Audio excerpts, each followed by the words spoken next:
Welcome to Tammy Nation. Let's go.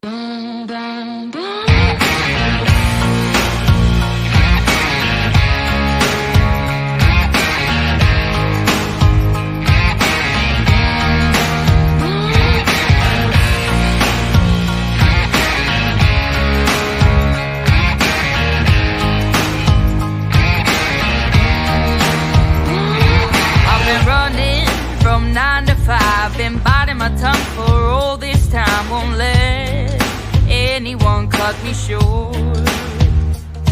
I was thinking this was the way to go, and you put up your puppet show. I say cheers to life. No, I'll be no good man. Just leave me alone. I'm running the show. I'm telling you, it's my time to rise up. Live the life I'm proud of. No, you better go. Hey, happy afternoon, everybody. Tuesday, July 16th. I thought I'd come on and put out there some news and headlines that I've seen today that have grabbed my attention. Things are really steaming up, getting hot out there, and it's hard to keep up with everything, but we're going to do our best, right? So there's a few different things I want to cover, and we're just going to go ahead and get started. What can I say? Just want to get going. So the first thing I wanted to cover was a lot of us were concerned about J.D. Vance, not really sure about him. We're waiting to see. I covered yesterday, I think it was, all the different things about him, but I failed to cover Trump's statement on him. So I want to start with that. Because Donald Trump put it out on Truth, a statement about him, and this is what he had to say. He said, after lengthy deliberation and thought, and considering the tremendous talents of many others, I have decided that the person best suited to assume the position of Vice President of the United States is Senator J.D. Vance of the great state of Ohio. J.D. honorably served our country in the Marine Corps and graduated from Ohio State University in 2 years. Summa cum laude, and is a Yale Law School student graduate. So Yale Law School is pretty intense. He said where he was editor of the Yale Law Journal and president of the Yale Law Veterans Association. J.D.'s book, Hillbilly Elegy, became a major bestseller and movie as it championed the hardworking men and women of our country. J.D. has had a very successful business career in technology and finance, and now during the campaign will be strongly focused on the people he fought so brilliantly for, the American workers and farmers in Pennsylvania, Michigan, Wisconsin, Ohio, Minnesota, and far beyond. So that is a really good statement. That explains a lot. Maybe that we weren't sure about what he was like. Hey, Kettlehead, good to see you. He is a working class guy. He knows what it's like to be broke. He knows what it's like to go paycheck to paycheck, and sometimes the paychecks don't meet the next paycheck, right? So that gave me a lot of comfort. I know that there's been discrepancy about him, and he was anti-Trump for a long time. But, like I always say, people change, people learn, people grow. People, the more information they get, the more willing for them to look outside of their boundaries and discover things and learn things, the more that you can change your opinion. You're going to change the way you think. We should never take anything for fact and grain of salt at the moment. We should always look around and look at all sides of everything. And if we don't give people a chance to change and grow, what good is anything? Because all of us have had bad things in our past that we've said and done.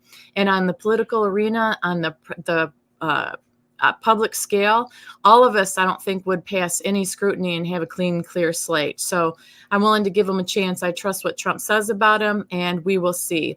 Now, moving on from that, I thought this was pretty amazing, too, that if you haven't heard about this, it's crazy. Elon Musk has pledged $45 million per month all the way up until the election, backing Trump's presidential bid. So he's allocating $45 million a month to America PAC, which is a new super political action committee.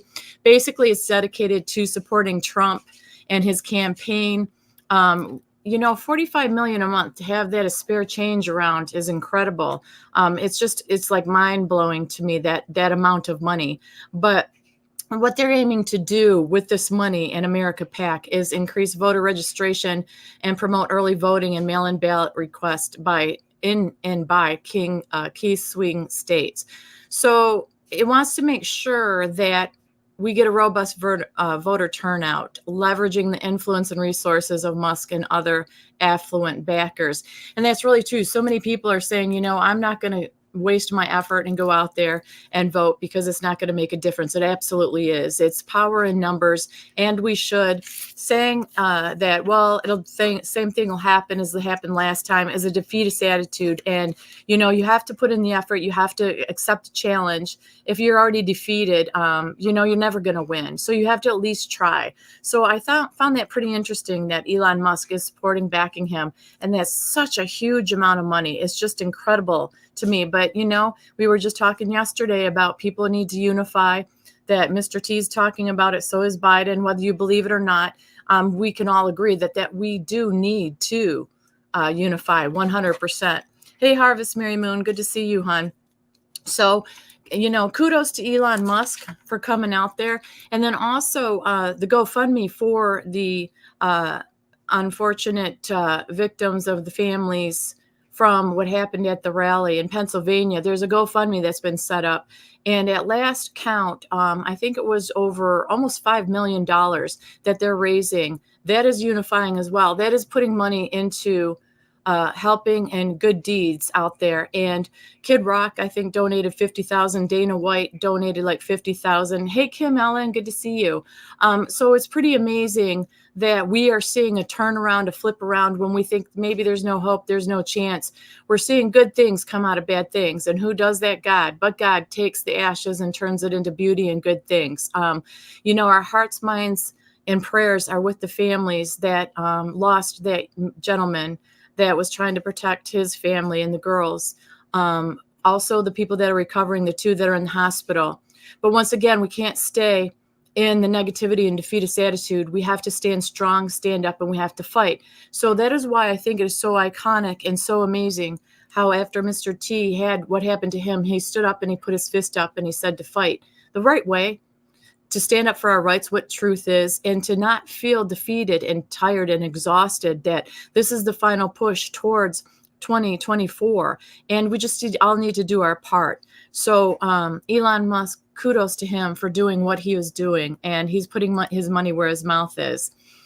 The other thing I want to talk about is, if you haven't seen, Elon Musk also posted this saying that the state of California is going to take away your kids because their mighty leader, Gavin Newsom, signed a bill, AB 1955, today, which bans schools from making rules requiring parental notification if a child identifies as transgender. So he signed that to paper, and they are taking away any of our rights to be able to know if our child decides they say that or not. When we look at what has been going back and forth about this, we know that, children under the age of 18, all the way up to even to 25, our minds are not fully developed. And if they need ID and they need parental permission and they need to be over 18 to do certain things in the world, why on God's green earth can they be a minor and decide that they are transgender, and it is the school's authority to not be able to tell the parents and have the parents have control? Since when is that okay? Since when did they decide it was time for them to start controlling our kids and thinking they know what's best for them?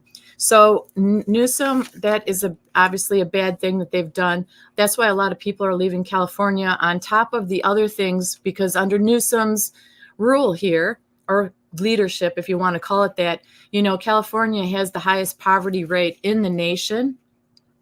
Also, they have the highest gas taxes in the nation, the highest state income tax in America. They also have the record number of homelessness in California. So, it's crazy. Why do you want that? Who's going to be left in California? It's going to be either the super rich and the homeless, the extremes. There's a lot of people that are moving out of California, as we know, heading into Texas, Idaho, other surrounding states. They're also coming to Georgia. And the thing is, you can't blame people for wanting to flee from something like that. Nobody can survive and live functionally in that, even if they don't agree with or want to stay out of the policies of it. It still affects their budget, their bottom line, their homes, their children, their decisions that seem to be out of their control. You can't blame them. But there are a lot of people that are concerned, saying, if you come to our state, don't bring those policies with you. Don't have that same mindset. If you come to a state, you need to recognize the majority and how they feel and how they want their policies and plans and what their beliefs are. So to go from a state like California to Texas is pretty incredible. And Kim Allen, you are exactly right, because we know that the Dems want him really to run for president and be president someday.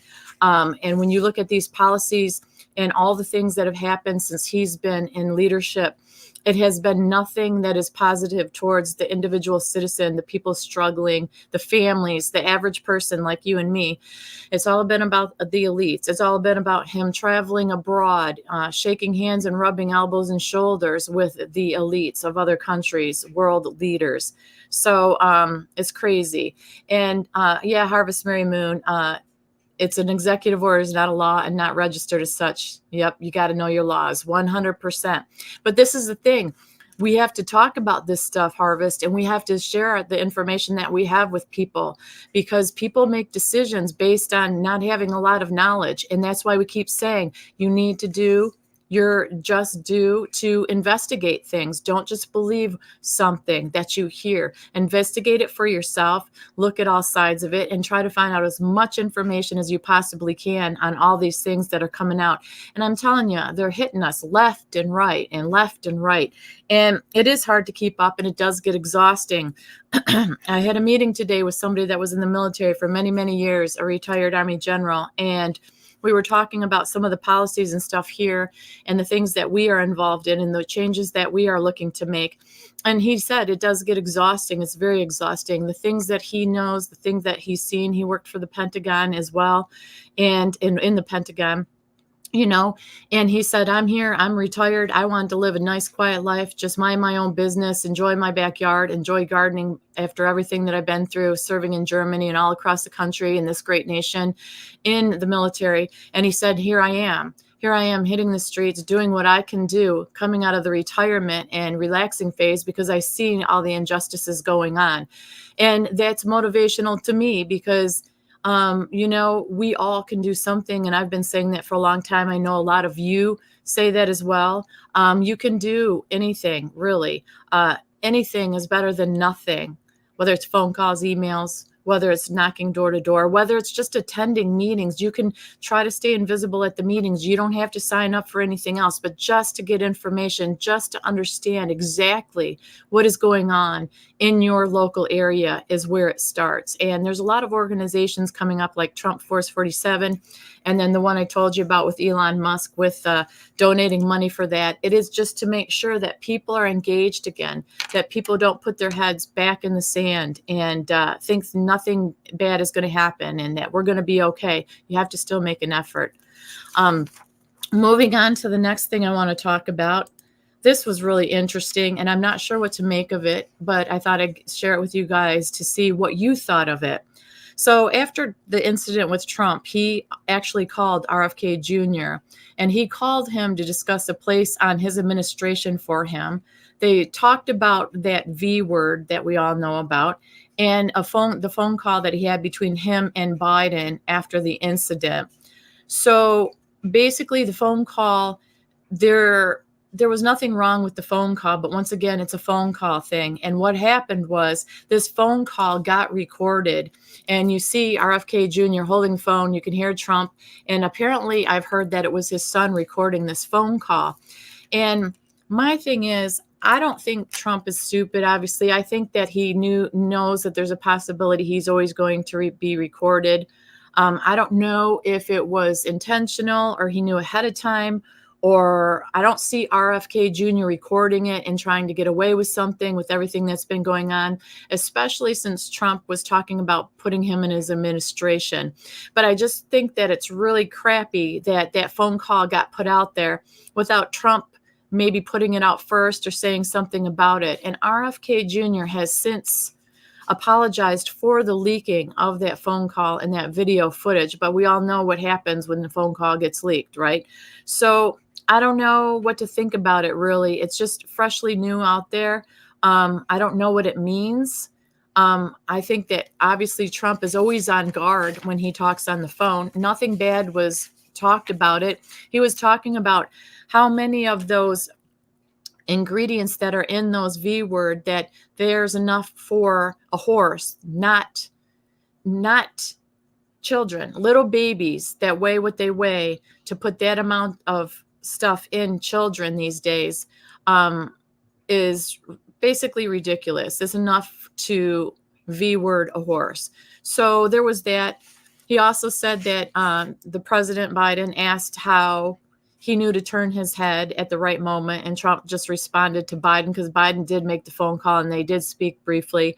He said, I just looked up towards the teleprompter or the screen because I wanted to, point the direction towards that for people to look at that for the numbers that were up on it. And that's all that really came out that I know of the phone call. So I don't know. Yeah, it is a daily battle for everyone. So I don't know what to think about this with this phone call and this leaking. I don't know that Trump has said anything about it as of yet. I didn't see, because he's at the RNC, but that usually does it to stop Trump from putting stuff out there. So I guess we'll have to wait and see more on what the response is to that as well.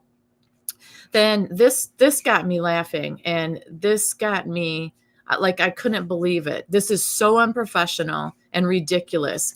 But MSNBC's Joe and Mika Scarborough, the Morning Joe host, threatened to quit because they were abruptly pulled off the air after the Trump incident. And they were so mad about it because they didn't want the decision to pull them off of the network and air that. But CNN basically was saying that they're going to do continuous coverage, and they're going to tie in with NBC News, NBC News Now, and they're going to remain rolling breaking news coverage. And they said, as we continue to cover the story into the week, the networks will continue to cross simulcast on all these different news networks. And there is one news feed covering the developing situation. So they were saying, basically, you guys are pulled, you don't have to show up for work. And they were upset about it. And Scarborough was saying, we were told in no uncertain terms on the Sunday evening that there was going to be a one news feed across all NBC News channels yesterday. The Today Show would be Lester Holt. So Scarborough Joe continued saying that did not happen. We don't know why that didn't happen. So after, and you can watch this video, you can look it up.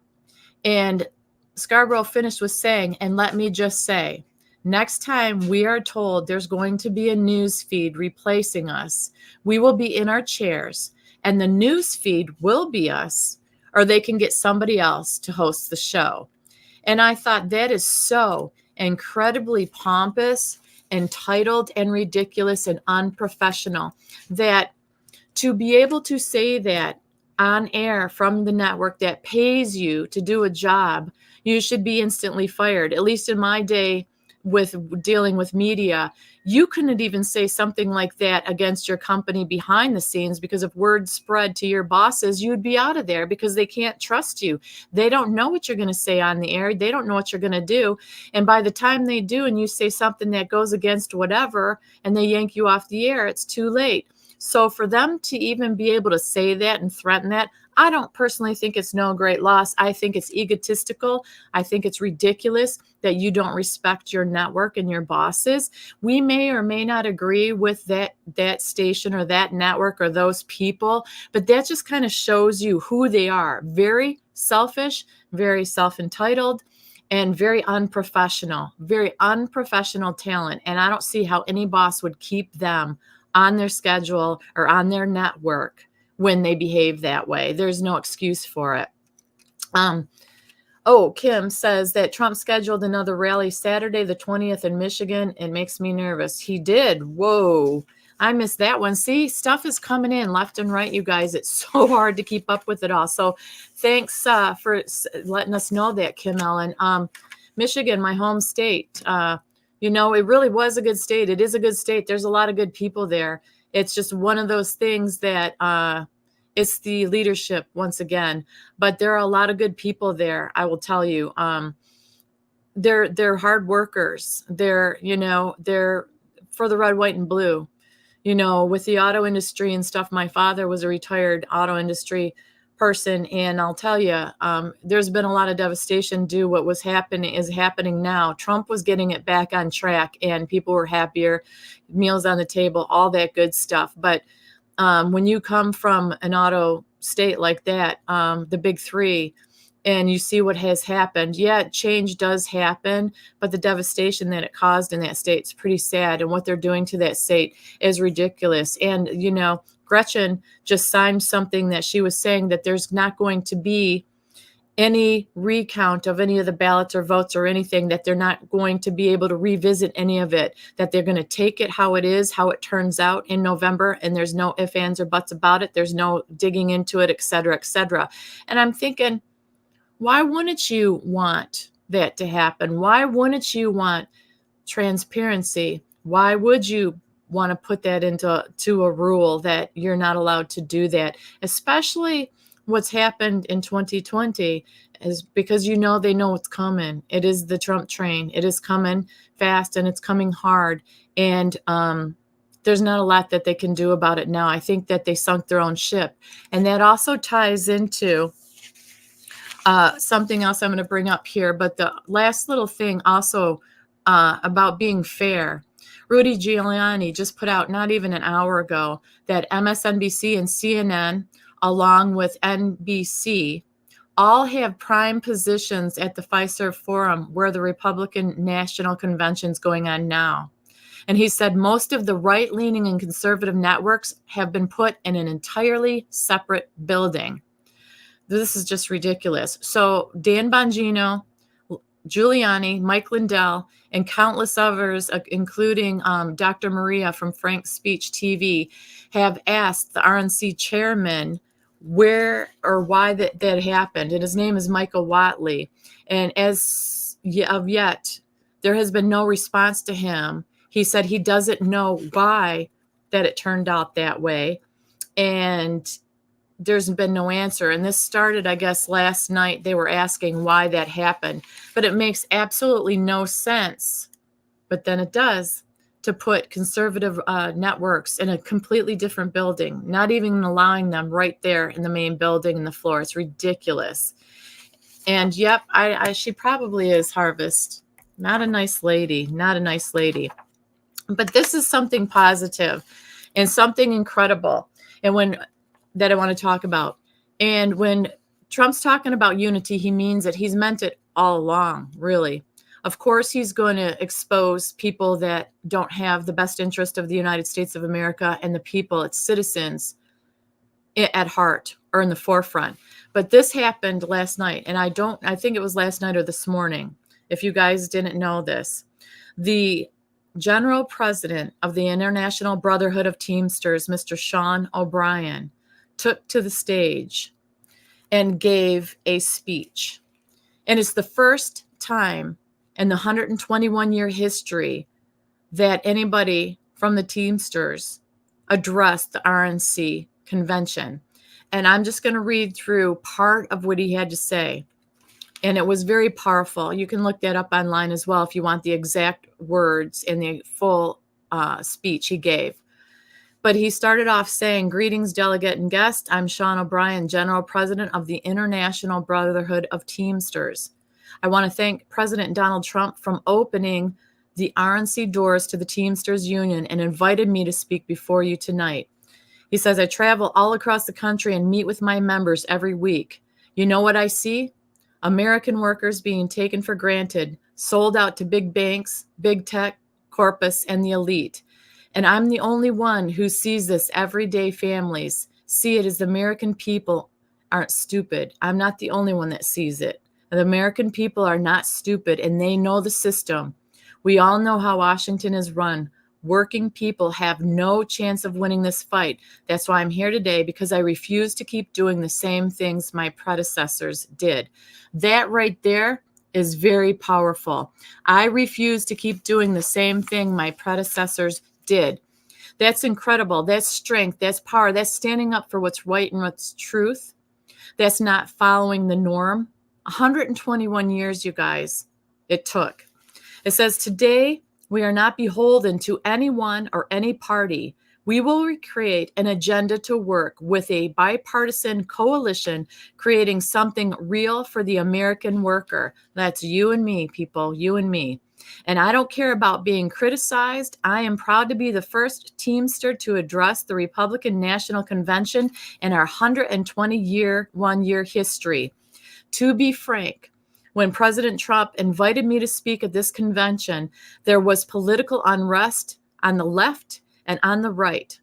How do we believe union groups demanded the president rescind his invitation and call me a traitor? So they wanted him to rescind the invitation and not show up, and called him a traitor. This is the general president. So there's pressure from both sides. And we've said that all along. People don't want some people to relate, unify, and keep this country great and make it great again. Some people are comfortable lining their pockets and not having America united. And it's very selfish and divisive, and it's for their own selfish benefit. So he continues on to say, this is precisely why it is so important for me to be here today. Think about the Teamsters are doing something correct. If the extremes in both parties think I shouldn't be on the stage, we know we are doing something right. He said President Trump had the backbone to open the doors to this Republican convention, and that's unprecedented. No other nominee in the race would invite the Teamsters into this arena. You can have whatever opinion you want, but one thing is clear. President Trump is a candidate who is not afraid of hearing from new, loud, and often critical voices. And I think we can agree, whether people like him or not, after what happened on Saturday, Trump has proven to be one tough SOB. And that is so powerful and strong. So that is another thing that Trump has opened up the door to, communication and unity. And we don't see anybody else out there doing that. And after what happened Saturday, it seems there's a flip of the switch in the mindset. And I think people are reevaluating what their beliefs were. And maybe they weren't real. What they were told wasn't real, especially against Trump. When you talk to J.D. Vance and hear what he has to say about Trump and his decision about he just believed and went along with things, and he spewed out that rhetoric without thinking and looking. And after time, he did. And then he saw the difference that Trump made and the changes that he made. And they were for the betterment of the people that he very well grew up in, poor, average people like you and me. And look where J.D. Vance came from, nothing all the way up to now being nominated as the vice president of the United States of America. That's a true blue-collar story, isn't it? And it's a wonderful story, which is once again the American dream. Anything is possible if we stand up for truth and we stand up for what is fair and what is right, and we stand out instead of going along like sheep in a crowd. That's never a good thing.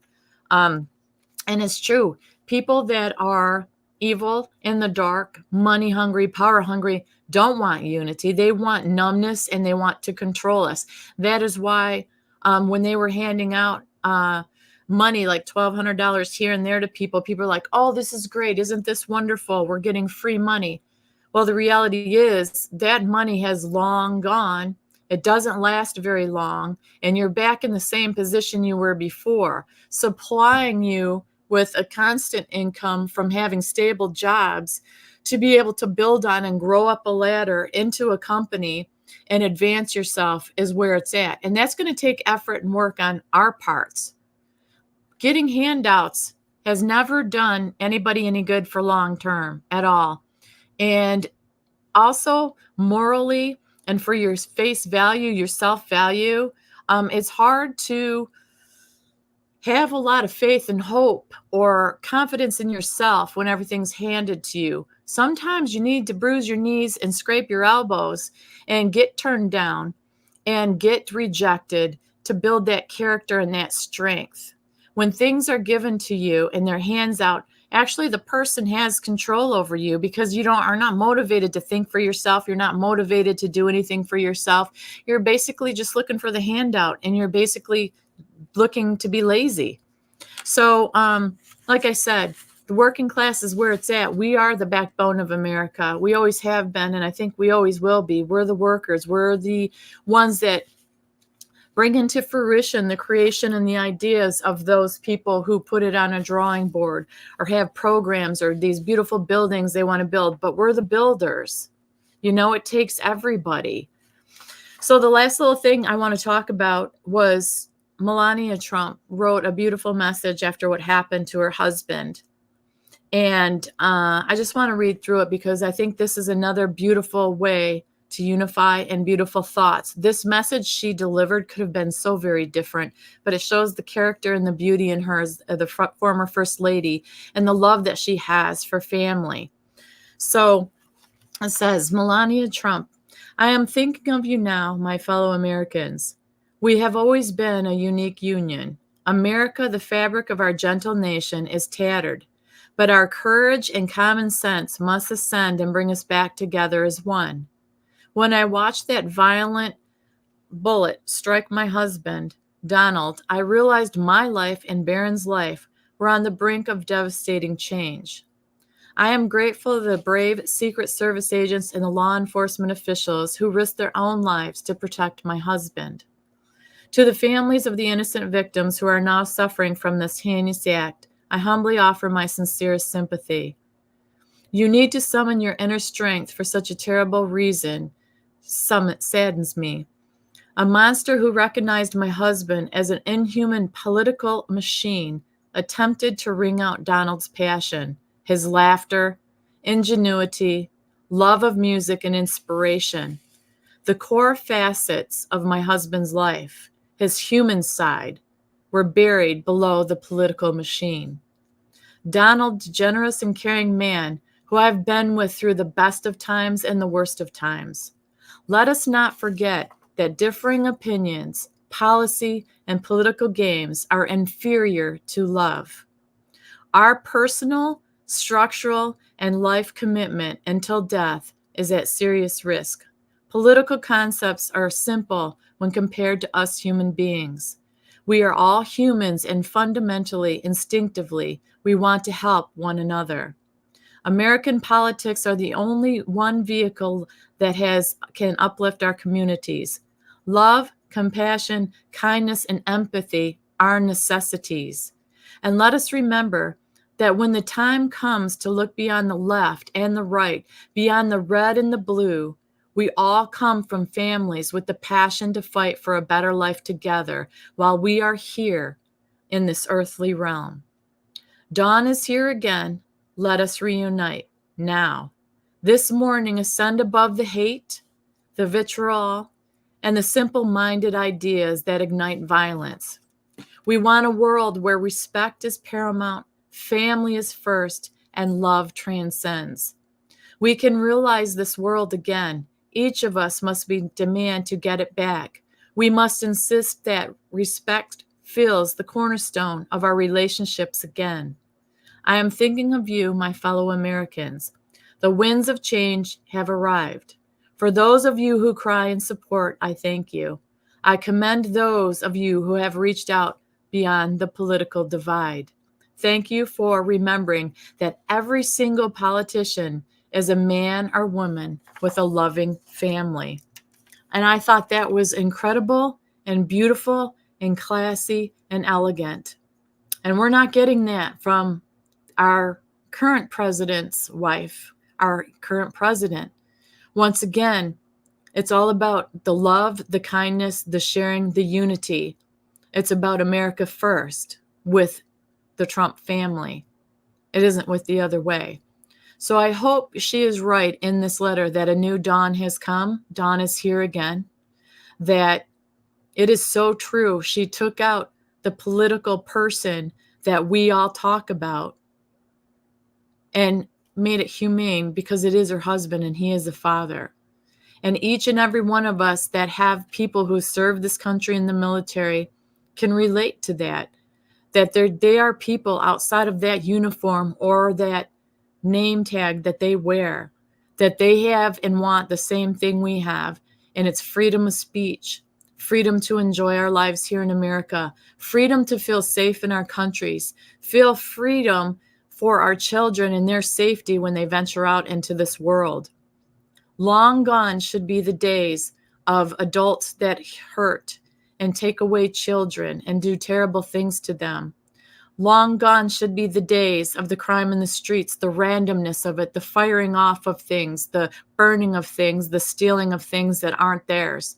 Just back to what we learned in kindergarten. Do what is right, stand up for what is true, be kind, don't take what is not yours, share with others, and just be kind. Why does it have to be so very difficult? I believe because it is the enemy. The enemy is out there. It is a spiritual battle between good and evil.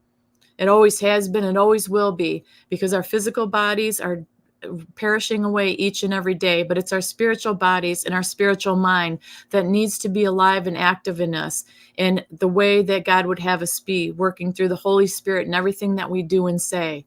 And we're going to get a lot better off from that. And I don't know about you, but it just seemed like something changed after the events of Saturday, and it feels like it's something for the better, and it's about dang time. But once again, just when you're ready to give up, just when you think it's over, the fat lady, as they say, hasn't sang yet. So we still have hope. We still have courage. We still have strength. We're still living, breathing, loving American citizens that want what's right and fair for each and everybody. We want what God would want us to have, and that's freedom and goodness and kindness and sharing of everything. The days of people having millions and billions of dollars while others are starving should be long gone as well, because those that have tons of money could have eliminated hunger by now, could have had fresh water in places by now. We don't need wars. We don't need battles. We need to take care of humans. We need to show kindness, and we need to unite under that front. So with that, thank you guys for joining me so very much. That is what I have for this afternoon, this Tuesday afternoon. Like I said, I'll come back if there's something else that pops up, and obviously there will be. But in the meantime, watch the RNC, get inspired, see what people have to say, and just be involved, tune in, don't tune out. So take care, God bless, and I will talk to you guys on the next one. Thanks so much for joining me, those of you who join me now, those of you who catch me later. Thanks again. Love you guys, take care, and God bless.